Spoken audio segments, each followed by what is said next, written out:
I can't shake off the memory of the time I found myself entangled in a disturbing stalker situation. It was a gradual descent into a nightmare, a slow realization that someone was watching my every move, invading the most private corners of my life. It started innocently enough. Odd messages on social media from an unfamiliar account, harmless enough to dismiss at first. But the messages took a sinister turn, diving into the details of my daily routines, places I frequented, and even references to conversations I had with close friends.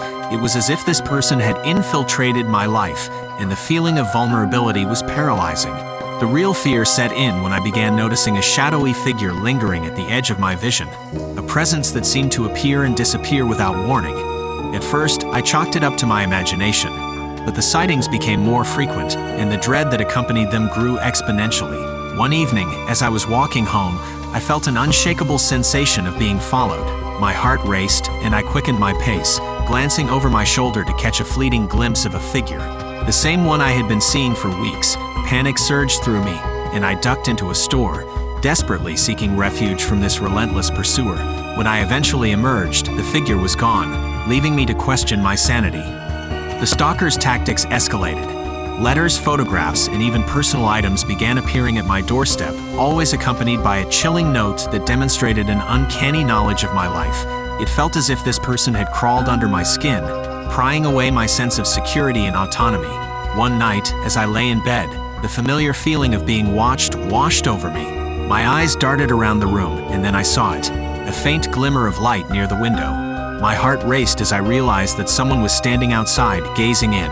I fumbled for my phone, calling the police as the figure outside vanished into the darkness. The officers arrived swiftly, but there was no trace of the stalker.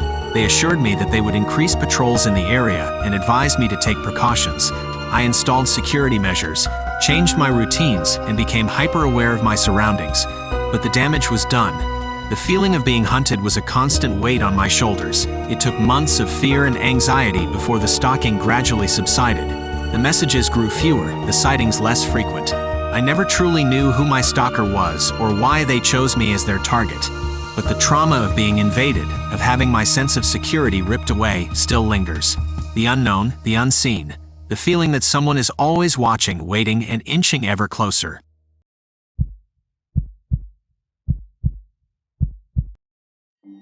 I've experienced something that I wouldn't wish upon my worst enemy.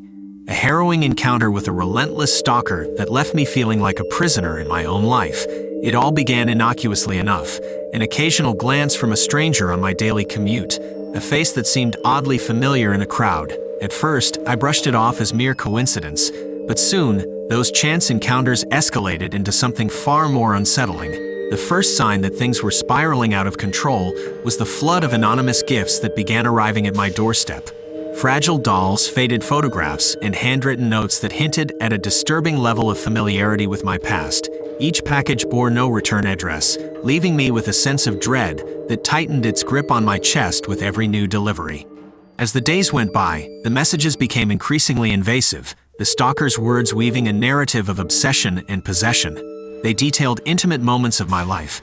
Outings with friends, whispered secrets, my most private thoughts. It was as if this person had peeled back the layers of my existence, leaving me feeling exposed and powerless.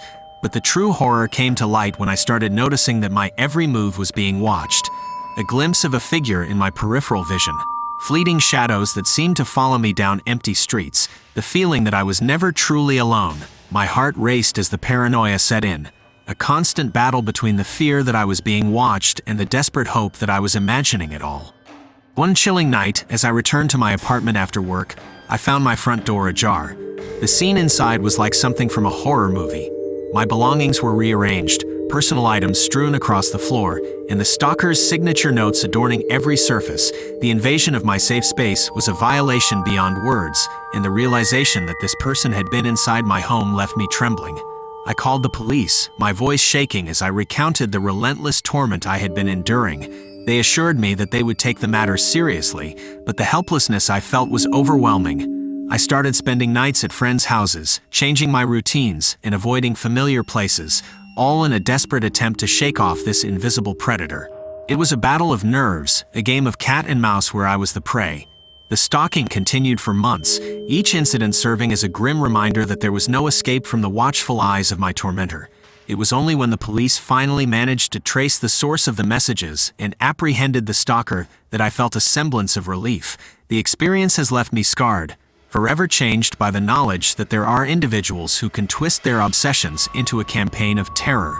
The feeling of vulnerability, of being hunted, still haunts me. It's a chilling reminder that the line between safety and fear is thinner than we dare to believe, and that sometimes the darkness that dwells in the human mind can be more terrifying than anything we encounter in the physical world. For more content like this, please subscribe to my YouTube channel.